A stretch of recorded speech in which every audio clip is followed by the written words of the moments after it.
थे। ये सब कॉन्फ्लिक्ट्स और टेंशंस मिलकर आखिरकार 1980 में खुली जंग में तब्दील हो गए। इस दौर में जंग और ज्यादा खतरनाक हो, जहां केमिकल वेपन का इस्तेमाल इराक की तरफ से किया गया। सद्दाम हुसैन ने सोचा कि ईरान अपने पॉलिटिकल टर्मोइल के सबब कमजोर है और यही सही वक्त है, और ये जंग एक प्रॉक्सी वॉर का रूप ले चुकी थी। यूनाइटेड नेशन ने जंग रोकने की कोशिश की, मगर दोनों तरफ से इनकार ही होता रहा। 1980 का साल और सितंबर का महीना था जब दुनिया ने एक ऐसी जंग का आगाज देखा जो सिर्फ दो मुल्कों के दरमियान नहीं बल्कि पूरी दुनिया की जियोपॉलिटिक्स को हिला कर रख देने वाली थी। Iran Iraq war.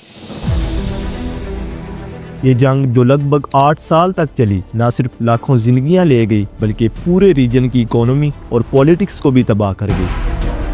मगर सवाल ये है कि ये जंग हुई क्यों, इसकी असल वजह क्या थी और इस जंग के पीछे कौन था। इस वॉर का एक इंसिडेंट बहुत फेमस है, जिसमें एक टीनेजर जिसका नाम अली था और वो सिर्फ 13 साल का था, अपने हाथ में प्लास्टिक बोतल लेकर लड़ रहा था, ये कहकर कि उसकी जन्नत की चाबी है। इसके अलावा देखो यार, इस जंग में बच्चों को भी ऐड किया गया था लड़ने के लिए।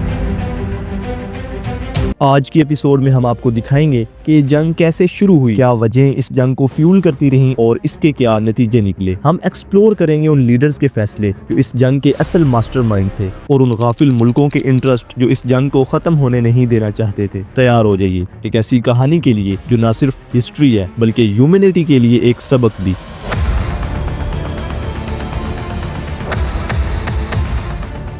ईरान इराक वॉर के आगाज से पहले दोनों मुल्कों के हालात काफी टेंशन से भरे हुए थे। ईरान में 1979 का इस्लामिक रेवोल्यूशन एक बहुत बड़ी तब्दीली लेकर आया। शाह मोहम्मद रजा पहलवी जो अमेरिका और वेस्ट का अलाय था, उसको उसकी कुर्सी से हटा दिया गया और आयतुल्लाह रूहुल्लाह खैमनी ने इस्लामिक रिपब्लिक का आगाज किया। खैमनी का मिशन था इस्लामिक आइडियोलॉजी को फरोग देना, जो सिर्फ ईरान तक महदूद नहीं था बल्कि उसका असर इराक के कुछ शिया मेजोरिटी एरियाज तक भी पहुंच रहा था। यही बात सद्दाम हुसैन के लिए खतरा बन गई, क्योंकि इराक में उस वक्त एक सुन्नी डोमिनेटेड पार्टी की हुकूमत थी जो शिया ओपोजिशन से पहले ही परेशान थे। इसके अलावा ईरान और इराक के दरमियान एक और बड़ी टेंशन का सबब शत अल अरब वाटरवे का मामला भी था, जो दोनों मुल्कों के दरमियान एक अहम ट्रेड रूट था। एंड इंटरनेशनल लेवल पर भी ये हालात और भी कॉम्प्लेक्स हो गए। ईरान रेवोल्यूशन के बाद अमेरिका और वेस्ट कंट्रीज से बिल्कुल अलग हो गया था और उन्होंने एंटी वेस्ट पॉलिसी अपनाई। दूसरी तरफ सद्दाम हुसैन की इराक की हुकूमत को वेस्टर्न कंट्रीज, खास करके अमेरिका और फ्रांस का सपोर्ट मिल रहा था, क्योंकि वो ईरान के राइजिंग इन्फ्लुएंस को कंट्रोल करना चाहते थे। ये सब कॉन्फ्लिक्ट्स और टेंशंस मिलकर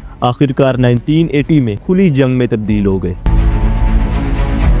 ईरान इराक वॉर का आगाज 22 सितंबर 1980 को हुआ, जब इराक के डिक्टेटर सद्दाम हुसैन ने ईरान पर हमला कर दिया।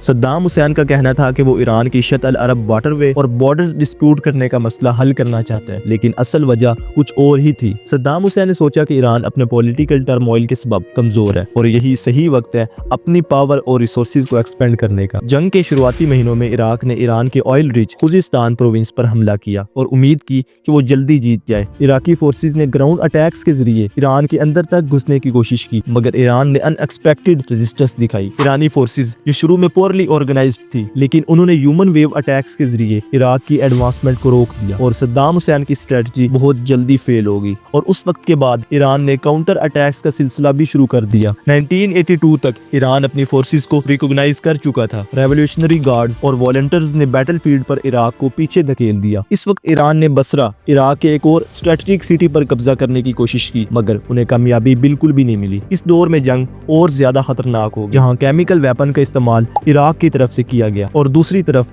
ईरान ने भी मैस स्केल ह्यूमन अटैक्स का सिलसिला शुरू कर दिया। ईरान इराक वॉर के दौरान दोनों मुल्कों को अलग अलग इंटरनेशनल सपोर्ट भी मिलता रहा और ये जंग एक प्रॉक्सी वॉर का रूप ले चुकी थी। सबसे पहले अमेरिका ऑफिशियली इराक के साथ नहीं था, लेकिन इनडायरेक्टली उन्होंने इराक की मिलिट्री और इकोनॉमी को सपोर्ट किया। इराक को एडवांस्ड इंटेलिजेंस, मिलिट्री इक्विपमेंट और डील यूज टेक्नोलॉजी प्रोवाइड की। इराक के ट्रेडिशनल अलाय के तौर पर सोवियत यूनियन ने उसे एडवांस्ड वेपन्स और टैंक्स प्रोवाइड किए। फ्रांस ने इराक को फाइटर जेट्स, मिरेज F-1 और सोफिस्टिकेटेड वेपन्स प्रोवाइड किए। इसके अलावा सऊदी अरेबिया और बाकी गुल्फ कंट्रीज जैसे कि यूएई और कुवैत ने इराक को बिलियंस ऑफ डॉलर्स की फाइनेंशियल असिस्टेंस दी। ये मुल्क ईरान की शिया रेवोल्यूशन को सुन्नी रेजिम्स के लिए खतरा समझते थे। बात करें ईरान के इंटरनेशनल सपोर्ट की, तो सबसे पहले लिबिया ने ईरान को आर्म्स और मिलिट्री इक्विपमेंट प्रोवाइड किए, क्योंकि वो इराक के सद्दाम हुसैन के खिलाफ थे। सीरिया ने भी ईरान के साथ अलायंस बनाया और इराक की ओपोजिशन की। नॉर्थ कोरिया ने भी ईरान को मिसाइल्स और मिलिट्री टेक्नोलॉजी प्रोवाइड प्रोवाइड किए। उनका मकसद अपने वेपन्स एक्सपोर्ट के प्रोसेस को आसान बनाना था। इसके अलावा चाइना ने ईरान को वेपन्स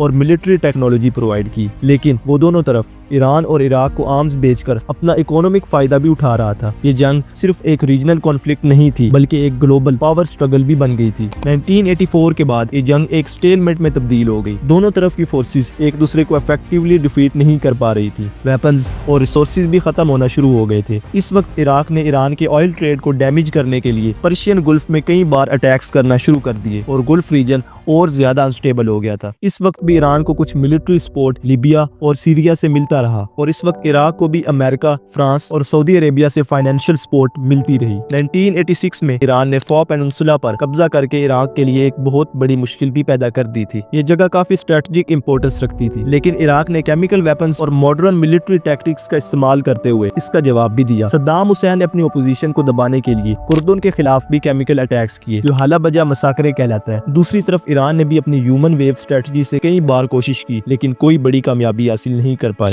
अब 1987 तक इंटरनेशनल प्रेशर भी बढ़ने लगा। यूनाइटेड नेशन ने जंग रोकने की कोशिश की, मगर दोनों तरफ से इनकार ही होता रहा। अमेरिका और वेस्ट ने इराक की मदद की, क्योंकि वो ईरान की विक्ट्री बिल्कुल भी नहीं चाहते थे। 1988 तक दोनों मुल्कों की रिसोर्सेज बिल्कुल खत्म हो चुके थे। इस वक्त सद्दाम हुसैन ने एयर स्ट्राइक्स और केमिकल वेपन का इस्तेमाल मजीद बढ़ा दिया, जबकि ईरान की इकोनॉमी कोलैप्स के बिल्कुल करीब थी। इस वक्त यूनाइटेड नेशन ने रेजोल्यूशन 598 पास की, जो दोनों मुल्कों के दरमियान सीज फायर का ऐलान था। 20 अगस्त 1988 को दोनों तरफ से जंग बंद कर दी गई, लेकिन ना इराक जीत सका और ना ईरान।